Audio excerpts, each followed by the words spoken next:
अस्सलाम वालेकुम। आज हम स्टार्ट करते हैं चैप्टर नंबर 7 जिसका नाम है प्रॉपर्टीज़ ऑफ मैटर। अगर हम अपने इर्द गिर्द देखें तो हमें जितनी भी चीज़ें नज़र आती हैं वो सब के सब मादा यानी कि मैटर है। इन तमाम मैटर की कुछ खसूसियात होते हैं और इनके मुख्तलिफ़ किस्म की बिहेवियर्स होते हैं। इन खसूसियात और बिहेवियर को प्रॉपर्टीज़ ऑफ मैटर कहते हैं। इन प्रॉपर्टीज़ ऑफ मैटर को जानना बहुत अहम है।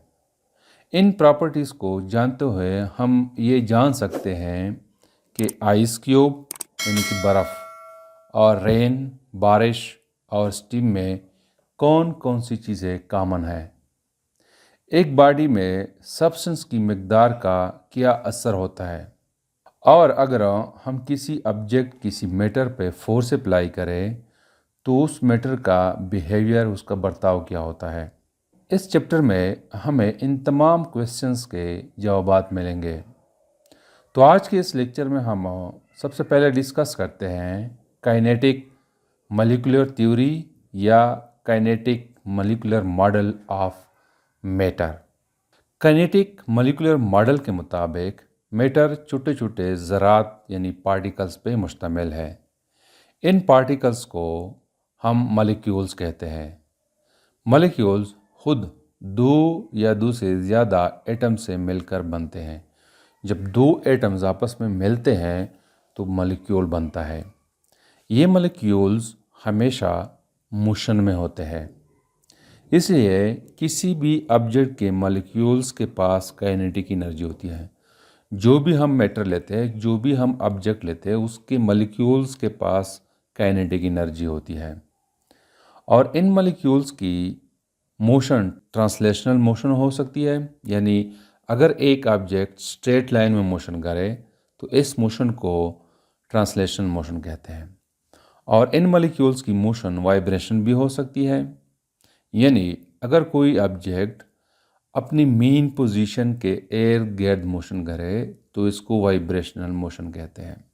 जैसे कि आपको स्क्रीन पे नज़र आ रहा है, एक ऑब्जेक्ट है वो अपने मेन पोजीशन के इर्द गिर्द मोशन कर रहा है, तो इस किस्म की मोशन को वाइब्रेशनल मोशन कहते हैं।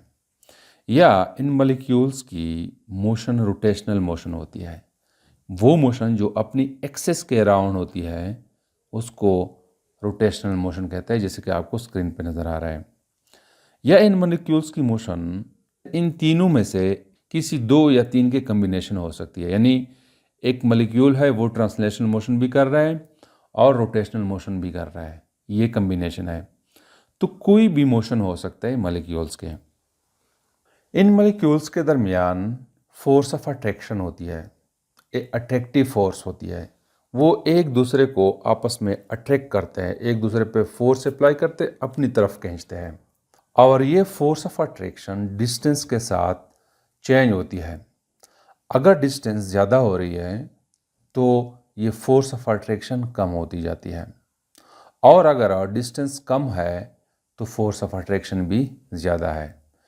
अब हम kinetic molecular theory of matter की बुनियाद पर 3 स्टेट्स ऑफ मैटर को डिस्कस करते हैं, यानी हम कहते हैं कि मैटर की 3 स्टेट्स है, उसको हम डिस्कस करते हैं। वो 3 स्टेट्स ऑफ मैटर है सॉलिड, लिक्विड एंड गैस। तो सबसे पहले हम डिस्कस करते हैं सॉलिड को। सॉलिड मॉलिक्यूल से मिलकर बने होते हैं। जितनी भी सॉलिड्स है वो मॉलिक्यूल से मिलकर बने हैं। तमाम मॉलिक्यूल्स एक ख़ास पैटर्न, एक ख़ास अंदाज में एक दूसरे के साथ बहुत करीब करीब जुड़े होते हैं। जैसे कि स्क्रीन पर आपको नज़र आ रहा है, ये मॉलिक्यूल एक दूसरे के साथ इंतहाई करीब हैं। ये मॉलिक्यूल्स अपनी मेन पोजीशन के इर्द गिर्द वाइब्रेशन करते हैं। जैसे कि आपको स्क्रीन पे नज़र आ रहा है, इस पार्टिकल की मोशन वाइब्रेटरी मोशन है। तीसरी बात यह है कि चूंकि मॉलिक्यूल्स एक दूसरे के बहुत करीब होते हैं तो इसलिए इनके दरमियान अट्रैक्टिव फोर्स बहुत स्ट्रांग होती है, बहुत मजबूत अट्रैक्टिव फोर्स होती है। सॉलिड के मॉलिक्यूल्स एक जगह से दूसरी जगह ट्रांसफ़र नहीं होते हैं, वो अपनी मेन पोजीशन के इर्द गिर्द मोशन करते हैं, अपनी मेन पोजीशन को वो नहीं छोड़ते हैं। जैसे कि आपको स्क्रीन पे नज़र आ रहे हैं, ये तमाम मॉलिक्यूल्स अपनी जगह पे हैं, मेन पोजीशन के इर्द गिर्द मोशन करते हैं। तो इसी वजह से सॉलिड्स की महसूस शेप और वॉल्यूम होती है। चूँकि वो अपनी मेन पोजीशन के इर्द गिर्द होते, अपनी जगह से ट्रांसफ़र नहीं होती, तो सॉलिड्स की खास शेप होती है, यानी शक्ल होती है, और वॉल्यूम होती है। जब हम सॉलिड्स की टेम्परेचर को इंक्रीज़ करते हैं तो उसकी काइनेटिक एनर्जी इंक्रीज़ होती है। जैसे कि फॉर एग्ज़ाम्पल ये सॉलिड है, यहाँ पे मैं हीट इंक्रीज़ करता हूँ, मींस के मैं टेम्परेचर इंक्रीज़ करता हूँ तो इसकी वाइब्रेशन इंक्रीज़ होती है, मींस के काइनेटिक एनर्जी इसकी इंक्रीज़ होगी, आहिस्ता आहिस्ता इंक्रीज़ होती जाती है। तो जब टेम्परेचर इंक्रीज़ होता है तो सॉलिड के मॉलिक्यूल्स की काइनेटिक एनर्जी वो भी इंक्रीज़ होती है। और अगर ये वाटर है तो ये स्टीम में कन्वर्ट होती है। जैसे कि आपको यहाँ पे नज़र आ रहा है, मॉलिक्यूल एक दूसरे से बहुत दूर है और इसकी काइनेटिक एनर्जी बहुत ज़्यादा है। दोबारा अगर इसकी मैं टेम्परेचर कम कर दूँ, ये मैं माइनस पे ले आऊँ, तो ये मॉलिक्यूल्स की काइनेटिक एनर्जी आहिस्ता आहिस्ता कम होती जाती है।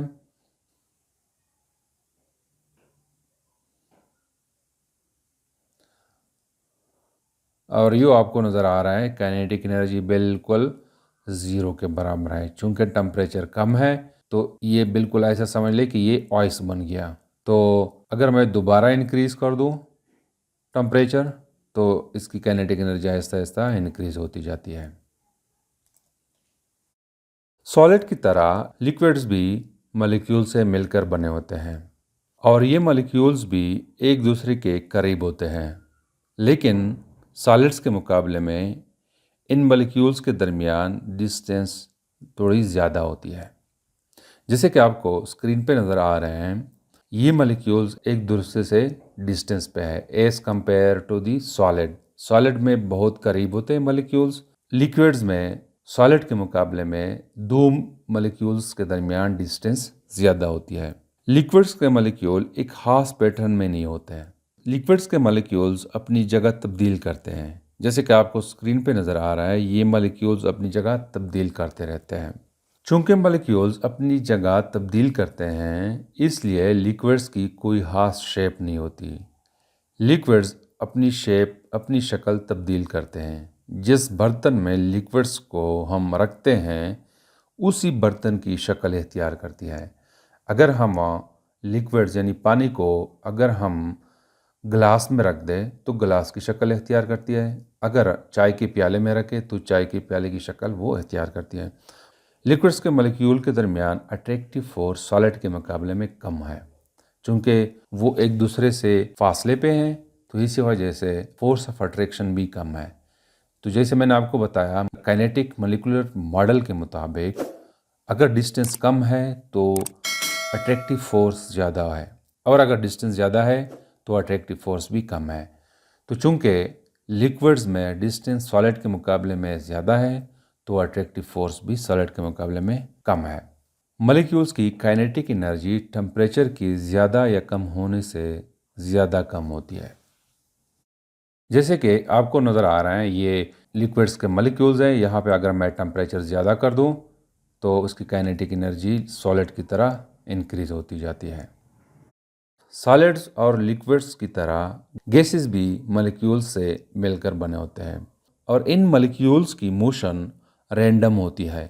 वो डिफरेंट डायरेक्शन में मोशन करते हैं। जैसे कि आपको स्क्रीन पे नज़र आ रहा है, गैस के मॉलिक्यूल्स के दरमियान डिस्टेंस मॉलिक्यूल्स के साइज़ के मुकाबले में ज़्यादा होती है। यानी जितनी एक मॉलिक्यूल की साइज़ है, उससे ज़्यादा दूसरे मॉलिक्यूल्स के साथ उसकी डिस्टेंस ज़्यादा है। जैसे कि फॉर एग्ज़ाम्पल मैं कहता हूँ कि ये एक मॉलिक्यूल है और ये भी एक मॉलिक्यूल है, तो यहाँ पे इसकी साइज़ और इसकी साइज़, इन दोनों की साइज़ के मुकाबले में यहाँ से लेकर यहाँ तक डिस्टेंस ज़्यादा है। गैस के मॉलिक्यूल्स एक दूसरे के साथ कोलाइड करते हैं, एक दूसरे के साथ टकराते हैं, और साथ साथ कंटेनर्स, जिस कंटेनर में हम गैस को रखते हैं, उसकी दीवारों के साथ भी टकराते हैं, जैसे कि आपको यहाँ पे नज़र आ रहे हैं। चूँकि गैस के मॉलिक्यूल्स एक दूसरे से दूर होते हैं, इसलिए इसके दरमियान अट्रैक्शन, फोर्स ऑफ अट्रैक्शन न होने के बराबर है। चूंकि गैस और लिक्विड्स के मुकाबले में गैस के मॉलिक्यूल्स के दरमियान जो डिस्टेंस है वो बहुत ज़्यादा है, तो इसी वजह से गैस के मॉलिक्यूल्स के दरमियान जो फोर्स ऑफ अट्रैक्शन है वो ना होने के बराबर है। इसी वजह से गैस के मॉलिक्यूल्स डिफरेंट डायरेक्शन में हरकत करते हैं। फोर्स ऑफ अट्रैक्शन की कम होने की वजह से गैस की कोई खास शेप नहीं होती। गैस का वॉल्यूम टेम्परेचर और प्रेशर पे डिपेंड करता है। यानी अगर हम टेम्परेचर इंक्रीज करें तो वॉल्यूम ज़्यादा हो जाता है। चूंकि टेम्परेचर की इंक्रीज होने से मॉलिक्यूल्स एक्सपेंड हो जाते हैं तो वॉल्यूम ज़्यादा हो जाता है। और अगर हम प्रेशर ऊपर से इंक्रीज करें तो होता ही हुआ है कि उसका वॉल्यूम कम हो जाता है। जैसे कि फॉर एग्जांपल मैं सपोज करता हूँ कि ये एक कंटेनर है, ये एक कंटेनर है। इस कंटेनर के अंदर गैस के मॉलिक्यूल्स है। यहाँ पे एक पिस्टन है, ये पिस्टन है। इस पिस्टन पे मैं प्रेशर इंक्रीज करता हूँ, ऊपर से मैं प्रेशर डाल देता हूँ तो ये पिस्टन नीचे की तरफ आएगा, यहाँ पे आएगा। तो इसी के साथ इस गैस का वॉल्यूम डिक्रीज हो जाता है, कम हो जाता है। तो हम कहते हैं कि गैस का वॉल्यूम टेम्परेचर और प्रेशर पे डिपेंड करता है। इन 3 स्टेट्स ऑफ मैटर के अलावा मैटर की एक और स्टेट भी है जिसको हम प्लाज्मा कहते हैं। प्लाज्मा मैटर की वो स्टेट है जिसमें फ्री इलेक्ट्रॉन्स होते हैं। और प्लाज्मा की बेहतरीन एग्जांपल सूरज है। सूरज में प्लाज्मा मौजूद है, जहाँ पे ये प्लाज्मा थर्मो न्यूक्लियर रिएक्शन की वजह से प्रोड्यूस होती है। तो this is something about the kinetic molecular model या kinetic molecular theory of matter. Thank you.